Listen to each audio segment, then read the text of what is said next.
My grandfather fled to South Korea from the north during the Korean War. At the age of 18, he arrived in South Korea alone with nothing in his hands. I remember how my grandfather used to tell men stories about life and death during the war.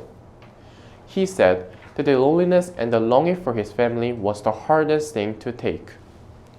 Hearing those stories growing up had a huge influence on me, and I've always been interested about the situations in North Korea ever since.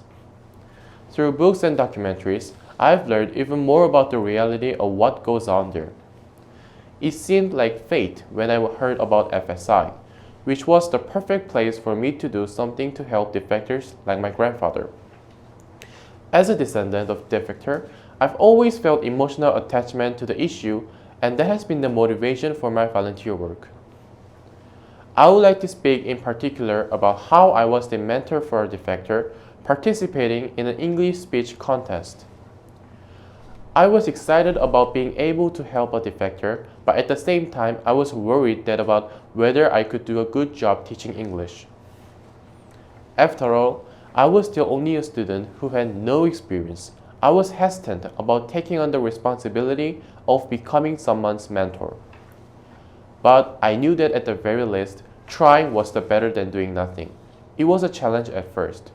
Becoming a teacher is much more complicated than it looks, and I've gained much more respect for my teachers at school as a result. That's not to mention that the mentee I was assigned to was a gentleman much more older than me. He worked in an office, and his English was not as good as I had hoped it would be. The biggest obstacle was setting times for our classes. My mentee had a really busy schedule because he was working in an office. In jobs like that, you don't really have a fixed schedule because meetings and tasks can just be added in a blink of an eye. I had to constantly check whether the time we had set was still okay. There was a time where he suddenly canceled the class without any notice. Things like that only increased my worry because I wanted my mentee to do well. I turned to my father for advice. I knew that he would be able to help because he had even produced a documentary about North Korean defectors. My father explained the differences in culture and environment that I needed to consider. And he provided me with a lot of advice on how to understand my mentee better through stories that he had gathered from interviews with various defectors.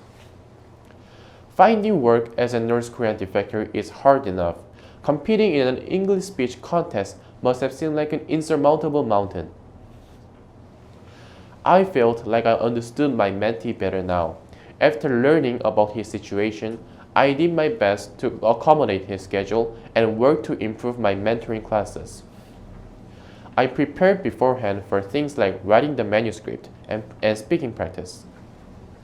As time went by, we became more passionate about practicing for the speech contest.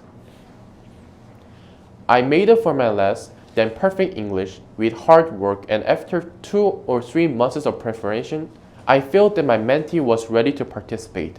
I was so proud because it must have been an even more difficult challenge for him and even more rewarding to finally give that speech. My time at FSI has helped me develop an attitude of understanding and patience. Truly understanding others starts with a heart of empathy. Those worries I had about being qualified enough are long gone in the wind. Because I realized the power of taking action. Helping someone can be a great challenge, but it is always worth it. During our last class, I looked at my adult mentee focusing hard on memorizing his speech. At that moment, I saw the face of my grandfather and every other defector I had met. FSI gave me the opportunity to have a meaningful experience that started with my grandfather. It allowed me to grow and think about how I can have an impact on the world.